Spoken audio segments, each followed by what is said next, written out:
talvez o livro mais romântico do Machado de Assis. Realmente, eu li esse livro e achei ele o livro mais melodramático, tá bom? Com mais características românticas. Eu estou falando do livro Helena, do Machado de Assis. E é sobre este livro que vai ser este vídeo, tá bom? Mas antes de começar, deixa eu me apresentar. Meu nome é Robert Jean e este é o quadro Conversando e Divagando sobre Livros, tá bom? Agora que me apresentei, deixa eu pedir um favor para vocês. Se inscreve no canal, que sua inscrição é muito importante para este canal, tá bom? Aproveita, curte este vídeo, tá bom? Seu like é muito valioso, tá? E também compartilha este vídeo e compartilha o canal também. Uma inscrição a mais no canal ajuda muito o canal, tá? E não deixa de deixar o seu comentário, tá? Deixa a sua opinião sobre o Machado de Assis e sobre o livro Helena, ou fala aí quais livros do Machado de Assis você já leu, tá bom? Mas não deixe de comentar. Eu estou com preguiça de comentar. Então sabe o que você faz para ajudar o canal? Comenta aí Machado de Assis, que você já vai estar ajudando muito, mas muito esse canal, tá bom? Agora, falando da minha experiência com o livro, tá? Ela foi uma experiência muito positiva, tá bom?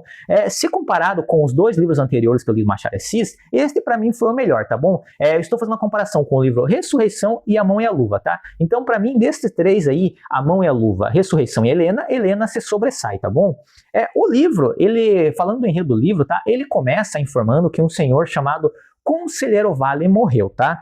E logo depois do enterro desse Conselheiro Vale, tem ali um senhor, vai ser apresentado três personagens, tá? Dentre eles vai ser a Dona Úrsula, que é a irmã do Conselheiro Vale, o Estácio, que é o filho do Conselheiro Vale, e o Doutor Camargo, que é um amigo do Conselheiro Vale, tá? O Dr. Camargo, ele era uma pessoa bem próxima do Conselheiro Vale e de alguma forma ele estava em posse do testamento que o Conselheiro Vale deixou, tá? Então ele abre aquele testamento ali e aqui começa a trama já a ficar interessante. Ele abre e descobre ali que além da herança, da disposição dos bens, havia uma revelação, fortes revelações aí, hein? Havia uma revelação que poderia prejudicar a imagem da família, tá? Então ele fica assim meio tenso, chega, conversa com a Dona Úrsula e com o Estácio e fala, ó, tem uma revelação nesse testamento, tá bom? Mas assim, eu vou deixar para falar para vocês outro dia, para que vocês possam primeiro se acalmar para depois eu dizer para vocês, tá bom? Então, em outro dia, o Dr. Camargo retorna à casa, tá? E daí ele abre o testamento e informa a disposição dos bens e daí ele vai para aquela forte revelação. E que revelação era essa? A revelação dizia o seguinte, que revelação que era? Dizia que o Conselheiro Vale tinha uma filha ilegítima, uma filha fora do casamento, e que ela se chamaria Helena, tá bom? Ou seja, essa informação para aquela época é um escândalo, né? Então isso caiu como uma pluma na cabeça dos familiares ali, da Dona Úrsula e do Estácio, né? Como uma pluma não, podemos dizer, caiu como uma bigorna, né? Arrebentou tudo assim, um escândalo total, podemos dizer, né?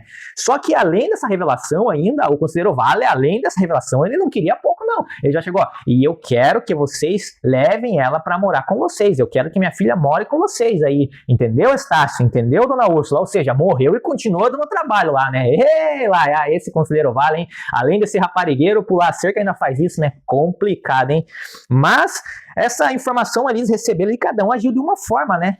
Podemos dizer o seguinte ali, que a Dona Úrsula, por exemplo, quando ela recebe essa informação, tá? Isso é um choque para ela, né? Uma senhora zeladora dos costumes, tá bom? Que vai à igreja todo dia, é uma senhora ali que ficou boquiaberta com essa informação. Ela vai ter uma forte resistência a essa presença da Helena na casa, tá? Ela não vai nem querer que a Helena vá morar lá, para dizer a verdade, tá? O Dr. Camargo, que nem faz parte da família, meio fofoqueirozinho ali, já com segundas intenções, que vocês vão descobrir lá na frente, porque o Dr. Camargo, ele tem uma filha que se chama Eugênia, e essa Eugênia é namorada da Estácio, futuramente ela vai querer que o Estácio case com a Eugênia, então não faria bem ali, né, para a imagem da família, essa filha legítima aparecer na casa. Então o Dr. Camargo vai chegar em Dona Úrsula, ó, não faz bem, não deixa ela vir, vai chegar no Estácio, ó, não fala lá para ela não, tá, não deixa essa guria para lá, dá a parte dela, mas não traz ela para casa não. Mas o Estácio, ele também ficou boquiaberto com essa informação, ele também não gostou dessa informação. Porém, ele era um cara que gostava muito do pai, respeitava muito o seu pai. Então ele decide assim, não, se é o que o pai quer, eu vou ter que trazer ela, infelizmente. E ele, como era o principal herdeiro, acaba decidindo e trazendo ela para casa, tá bom? Então a Helena, de fato, vai morar com eles, tá? Então passa-se um tempo e a Helena se apresenta ali na casa ali, tá bom? Quando ela se apresenta lá, ela percebe que há uma forte resistência à presença dela ali. Principalmente a Dona Úrsula, que não gosta dela de jeito nenhum, tá bom? Porém, já no começo ali, quando a Helena já está convivendo com eles, ela se mostra uma surpresa e ela começa a conquistar as pessoas que estão ali. Por quê? Porque eles percebem que a Helena ela não é uma simples moça do campo, não é uma simples moça, ela sabe viver, ela sabe se portar de acordo com as pessoas da sociedade daquela época, tá bom? Ela toca piano, que é um instrumento que dá acesso, que só as pessoas mais abastadas têm acesso naquela época, né? Eu acho que piano deve ser assim até hoje, né? São poucas as pessoas que têm piano, porque deve ser muito caro, né? Então imagina naquela época, né?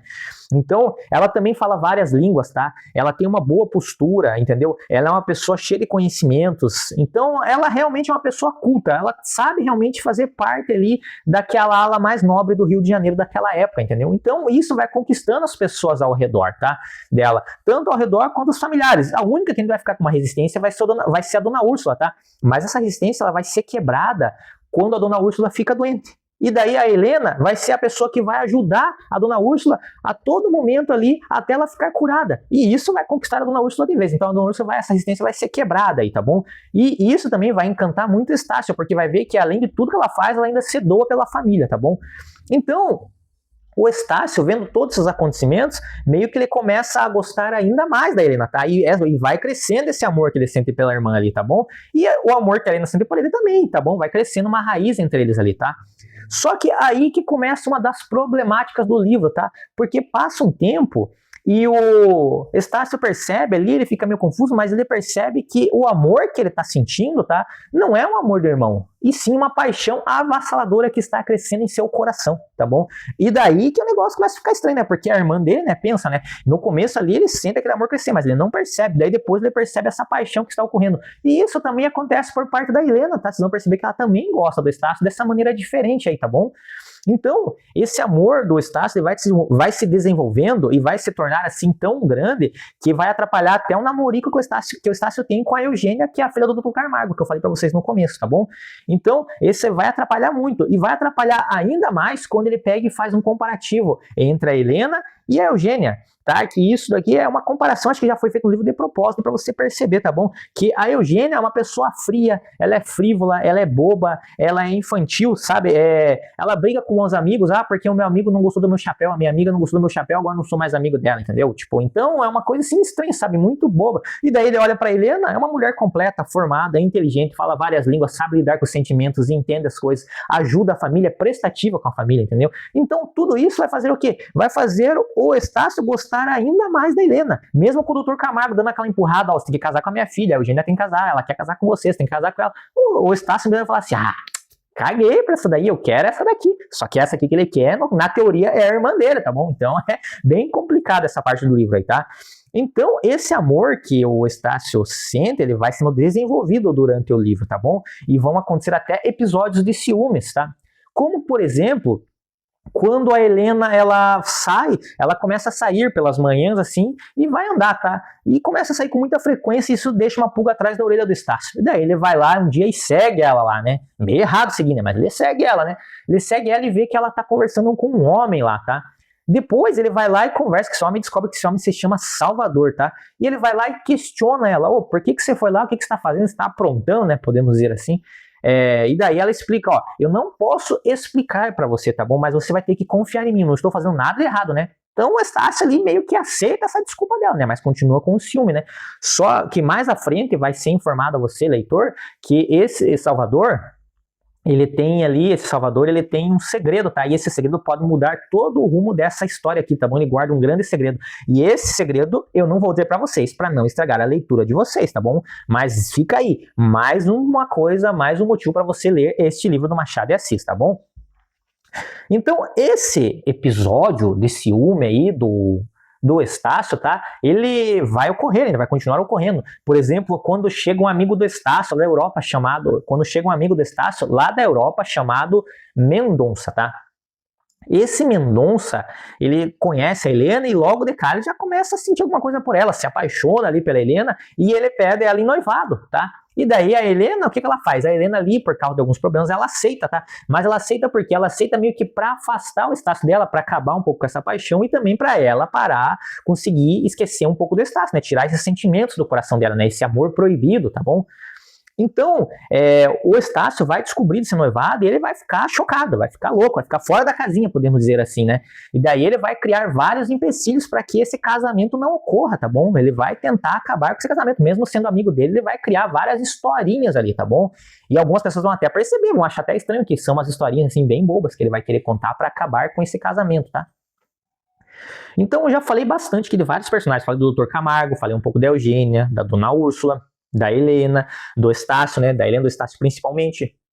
Mas tem outros personagens aí, tá? Por exemplo, o Padre Melchior, tá? O Padre Melchior, ele vai ser muito importante na história. Ele é um senhor sexagenário já, e para aquela época ali não era tão fácil a pessoa ter mais de 60 anos, tá bom? Então ali ele já era um senhor ali de idade, mas ele era um senhor cheio de conhecimento, tá? O Padre Melchior. Ele é cheio de entendimento dos sentimentos humanos. Então ele vai ser um dos primeiros que vai perceber que esse amor aí do Estácio, que o Estácio sente pra Helena, não é um amor de irmão, né? É um amor meio diferente aí. Ele vai aconselhar a Helena, vai aconselhar o Estácio, tá bom, nessa história. Então vai ser bem interessante. Ele também vai perceber ali, vai ser uma das pessoas que percebe que o Estácio tá dando migué ali pra não deixar aquele casamento acontecer, né? O casamento da Helena com o Mendonça, tá? Então, são vários personagens que tem nesse livro, tá bom? E é um livro, assim, bem interessante de ser lido, tá? Esse livro, pra dizer pra vocês, ele me agradou muito, tá? Ele tem um final bem interessante, tá bom? Um final diferente. Geralmente, o Machado de Assis, ele traz esses finais mais diferentes, tá? Eu gosto do livro dele porque ele sempre nos surpreende no final. Eu gosto muito das leituras dele por causa disso, tá bom? Então, esse livro aqui, ele vai te prender até o fim também por causa desse segredo que esse Salvador tem, né, pra contar, né? Você vai querer saber qual será que é esse segredo, qual será que é esse segredo, tá bom? Mas o final do livro e o segredo, eu não posso contar para você, porque eu quero que você leia, leitor, eu quero que você entre nesse mundo apaixonante que é ler livros, tá bom? Eu quero que você se apaixone pelo Machado de Assis igual eu sou apaixonado, tá bom? Agora, tá quase finalizando para dizer para vocês aqui sobre este livro, tá? Este livro, ele traz, assim, ele é o livro talvez mais romântico do Machado de Assis. Já ouvi pessoas dizendo isso, tá bom? E eu não posso confirmar para você com 100% de certeza, tá? Sabe por que eu não posso confirmar? Porque eu não li todos os livros do Machado de Assis, tá? Mas até agora, os livros que eu li dele, esse realmente é o mais romântico. Mas há pessoas por aí que afirmam que esse é o livro mais romântico do Machado de Assis, tá? E ele, então, obviamente, apresenta elementos do romantismo clássico, como, por exemplo, segredos, tá? O amor impossível, a tragédia nesse livro, tá bom? Todos os elementos do romantismo clássico mesmo, tá? Mas, como de costume já, o Machado de Assis também já traz elementos aqui do realismo, tá? Como, por exemplo, a análise psicológica dos personagens, tá? A crítica à sociedade carioca do século XIX, ele também traz aqui.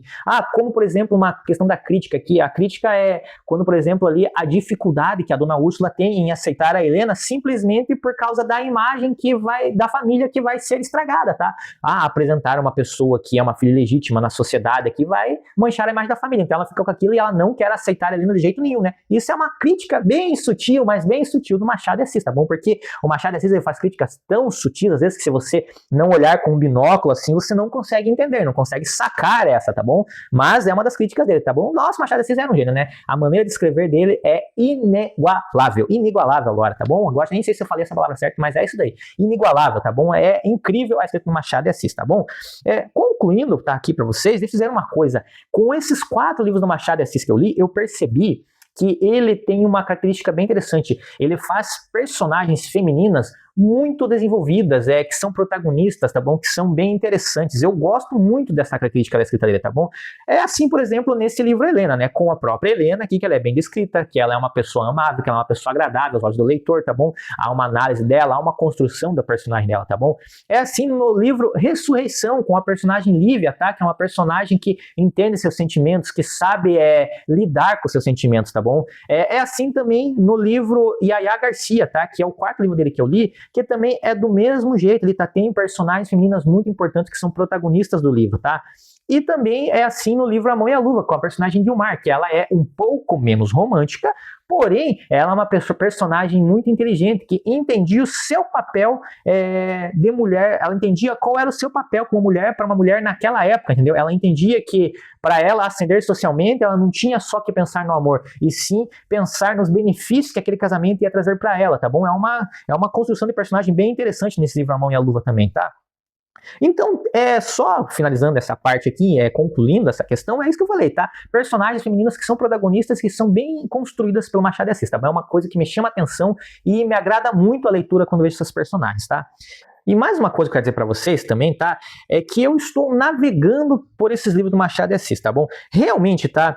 Me sinto velejando por um mar de escrita poética, tá bom? E de construções de frases que fogem à convencionalidade, tá? A convencionalidade, tá? Porque o jeito que ele constrói as frases é um pouco diferente, ele muda ali os elementos da frase ali de posição e isso transforma em uma linguagem poética, tá bom? Só ele mesmo para conseguir fazer desta forma, tá? É tão interessante assim que você vai entender quando você vai ler a primeira vez, tá? Você sente até um pouco de dificuldade de engrenar na leitura por causa dessa questão dele fugir à convencionalidade da estrutura das frases, tá? Que ele muda ali alguns elementos da frase de lugar, tá? Mas depois que você consegue se adaptar, você vê que é muito interessante essa construção frasal do Machado de Assis, tá bom?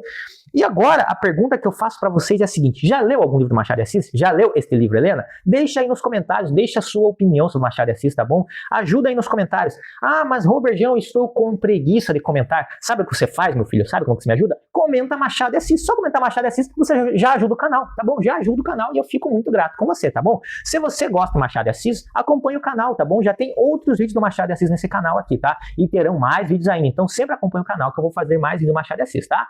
E também veja outros vídeos do canal. Uma visualização tua em algum outro vídeo do canal ajuda muito este canal, tá bom? Se inscreva no canal, que sua inscrição é muito importante, mas muito importante mesmo, tá bom?